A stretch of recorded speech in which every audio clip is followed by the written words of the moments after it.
On today's episode of Uncut Gems with Slim, we talk about relieving ourselves of expectations to avoid disappointment, right? And so when you teach yourself to limit your expectations to protect your feelings so you don't get disappointed, it conditions our mind to expect the bare minimum.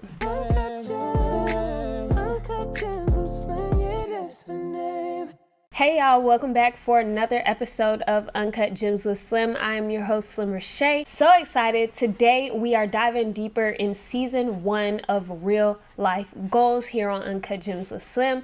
Today for episode 4, we are talking about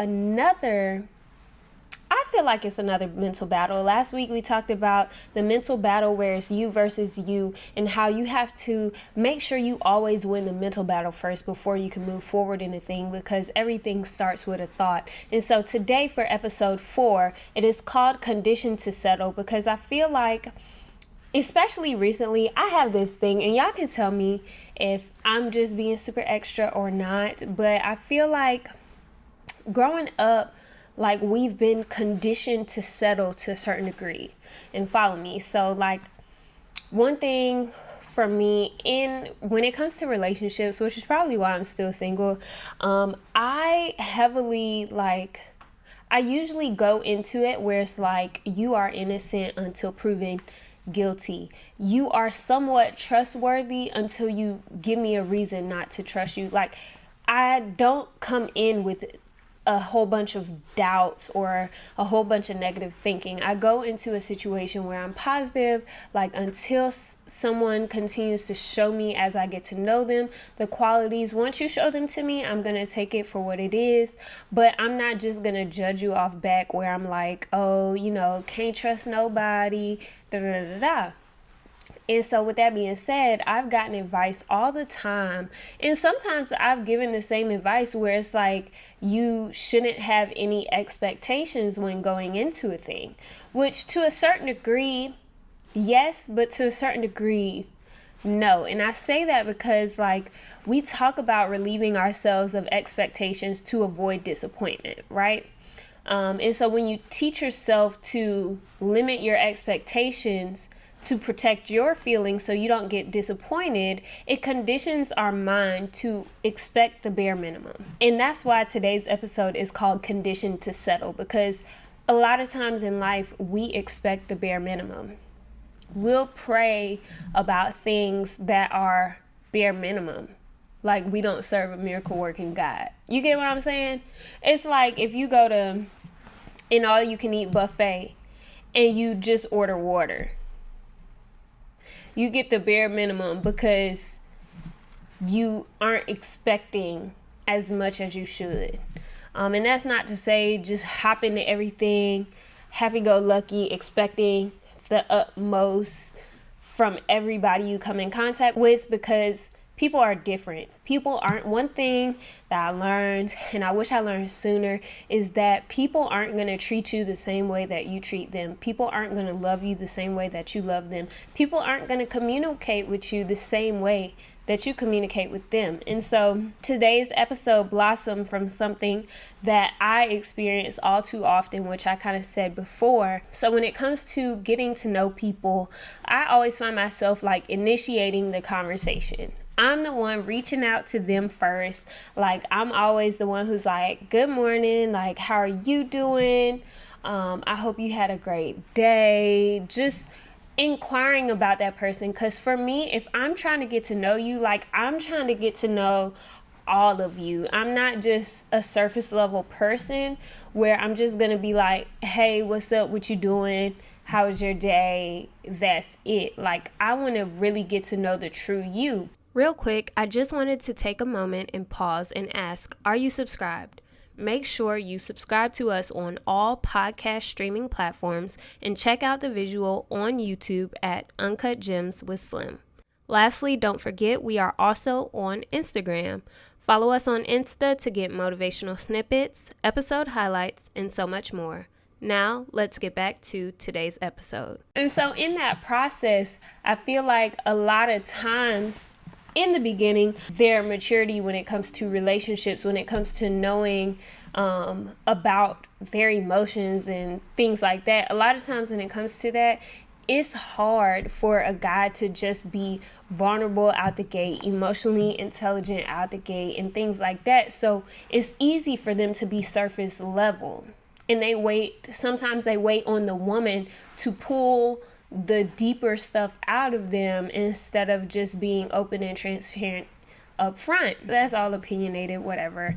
But with that being said, like I said, I always catch myself, and this is like over time. So my hypothesis, okay, over time, like I literally am the one who is always initiating the conversation. And for me, sometimes I get to a point where I'm like, you know what? I'm a bad mamma jamma, you know what I'm saying? Like, there are probably people who would buy a foot pick for $20 of my big toe. And I'm like, I don't understand why one person just can't initiate conversation or whatever. Like, when I think of someone that I'm talking to, I care for people a lot. It's a downfall. It's a pro and a con that I have.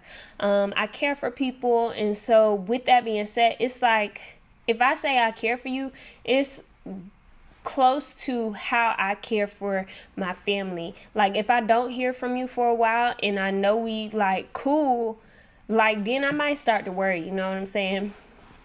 And so anyway, with all that being said, y'all know I get on a tangent. I'm going to come back to my notes with initiating the conversation. Like, y'all comment below. Are you the one who initiates conversation majority of the time in your relationship or when you're talking to people? Like, when it comes to your friends, me and my mom have this similarity. Like, we don't have friends that check on us as often as we check on them. Like, we are the ones who reach out and is like, hey, like, how are y'all doing today? What's going on with your life? Like, I just want to check in, make sure you're good. Like, I'm the type of person who initiates those conversations, but I never really have that same reciprocation back to me. And a lot of times, like I said, people don't communicate the way you do. It might be someone who I'm talking to that we just have different communication styles. So me checking on them every day and like hoping they're doing all good and me caring for them in that way, like they might have that same level of care, but I just don't digest it in that way because it's not delivered the same way I deliver mine. And so that's when it comes to having like clear communication with whoever you're talking to and understanding how they love and how you receive love, because those are two different things. I've found gift giving is actually one of the ways that I give love. And I didn't realize that until here within the last year or so. Like, gift giving is one of my ways that I show love, in addition to like words of affirmation, wanting to spend quality time. But the way I receive it is through quality time, and sometimes through acts of service and stuff like that. So those two things are very different, and sometimes you think they're the same and they're not. Back to the main point where I said about me initiating conversation. Every time that happens, I try and tell myself like it's not that big of a deal, because communication is a two-way street. Jasmine, Slim, you got to be the bigger person. Like, if you want to talk to them, tomorrow's not promised. If I want to talk to you, reach out to them, send them a text, call them, whatever. And so it's not hard for me to swallow my pride. So like I said, if I want to talk to you, I will reach out to you. And so there was a particular situation that arose where this person that I was talking to, we agreed on friendship, right? We agreed that we would be friends, and like it wasn't, we weren't pursuing any relationship at the time. We didn't have any spoken obligations with each other, so it wasn't like we didn't have any obligations to each other. And so it wrecked my mind as we started to progress in this friendship. After we decided to be friends, it wrecked my mind that I was still the only one initiating the conversation. Like, if you say, well, I just want to work and work on our friendship first, unless you're saying it in a way that's just deading the whole situation. If you legit are serious about building a friendship with me, then I feel like a friendship goes two ways.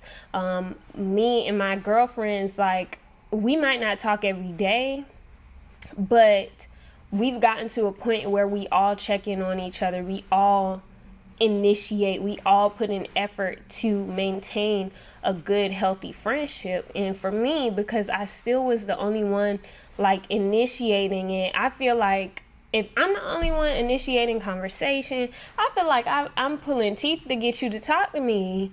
And I feel like that shouldn't be necessary. Like, the same way I can pick up the phone is the same way someone else can pick up the phone. And so then it got to the point where I realized that my tolerance was a representation of settling.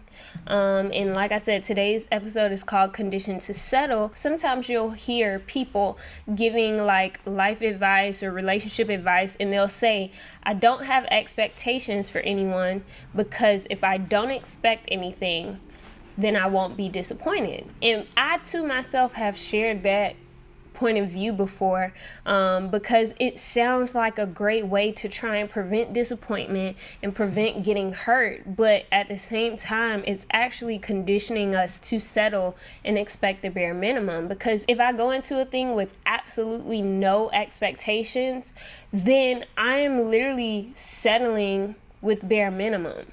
There should at least be a certain standard, like when you go to college, I'm pretty sure a standard bare minimum requirement is that you have a high school degree or a GED. Yes, to get into college, you might need all these other things, but there's a baseline of what is necessary to get into college. And so I use that kind of as a representation of when you're getting to know people or when you're building friendships. I think I come to realize, like, you shouldn't expect exceedingly more than, bare minimum, but you should at least have a baseline of what you will and will not put up with, what you will and will not tolerate. So if you tolerate people treating you a certain way, you are literally paving the road for that same behavior to continue. So when I initiate conversation, I swallow my pride, and when I want to talk to you, I reach out to you. And even though every time I'm reaching out to you, it's me initiating the conversation, I am conditioning myself to settle with that. I'm not setting the scene or setting the tone where it's common for it to be a two-way initiation. So to make that applicable to what I was saying is, like, if I continue to tolerate other people just responding to me and not initiating conversation, putting energy into a friendship, if I'm the only one investing and I'm tolerating another person not inputting that same investment into the friendship or relationship, then I am allowing them to continue that behavior. It's not gonna change because I tolerate what they're doing. If you're a friend or talk to someone who's a liar, if you keep making excuses for them, that energy is going to continue because you are allowing it. You're accepting that behavior. If someone never keeps their word, and every time you like give them a free pass and you're like, oh, well, maybe they were busy, or oh, maybe this, maybe that, and you continue making excuses for that person, you're conditioning yourself to settle with that bare minimum. You're not gonna see any change because you're accepting and you're tolerating what the other person is doing, and they're gonna repeatedly do that because you're not requiring anything else from them. And so I just want to encourage you all to be cautious with what you tolerate. If you limit your expectations, you're going to limit your results. If I came in here and I didn't expect to get any work done today, if I didn't get any work done, I would still be okay because that's what I expected. If I come in and with those limited expectations, I'm limiting my results. I'll leave here feeling content knowing that I wasn't expecting to do no work, I didn't do no work, so I'm content that I didn't do any work. The results are limited because my expectations are limited. So raise your expectations and you'll raise the possibility of your results being better than what you expected. So like I said, you set yourself up to settle based on what you tolerate. So when you tolerate the bare minimum, you are basically setting yourself up to settle. So don't tolerate bare minimum. Don't pray for bare minimum. Don't expect bare minimum. Expect more. Have high expectations. Sometimes you will get disappointed, but you don't have to guard your feelings so hard that you're limiting your results. You're limiting your harvest because you're not walking in expectation. So start living in expectation. I started reciting to myself, or I wrote down here in my notes, I said, I will have a partner who will initiate conversation, whose highlight of their day is talking to me. I will not tolerate bare minimum treatment. The same way we talked about in last week's episode, it all starts with a thought. So believe it. Don't settle for bare minimum. Break the cycle. Just because we are conditioned to settle doesn't mean we have to. So when you go into your next relationship, when you go into your next friendship, work relationship, anything like that, your next goal list, all those things, never settle. And the way that you don't settle is by raising your expectations. Walk in expectation and expect more than the bare minimum. Also, be cautious of what you tolerate. I said it multiple times a day. So make sure y'all, be vigilant of what you allow to slide. Set them expectations high and go out there and get to it because the results are there. Your harvest is waiting. So walk in expectation. I hope you guys enjoyed this week's episode of Uncut Gems with Slim. Super excited. Next week we are heading into episode 5, which is called Valid No Blue Check. So I hope you guys are subscribed. If not, make sure you subscribe down below. Join the gym squad. I definitely have more informational content coming to you guys. So subscribe to the podcast on podcast streaming platforms and subscribe on YouTube. Make sure if you're interested in any creator tips and tricks that you follow us on Instagram at Uncut Gems with Slim, because we are dropping free game Fridays. If you've been blessed by a free game Friday, make sure you comment down below so other people can see the investment that it is by following our Instagram page. So I love you guys so very much. I hope y'all enjoyed this week's episode, and until next week. When you're back, when you need to find your purpose, come this way. Uncut gems with Slim.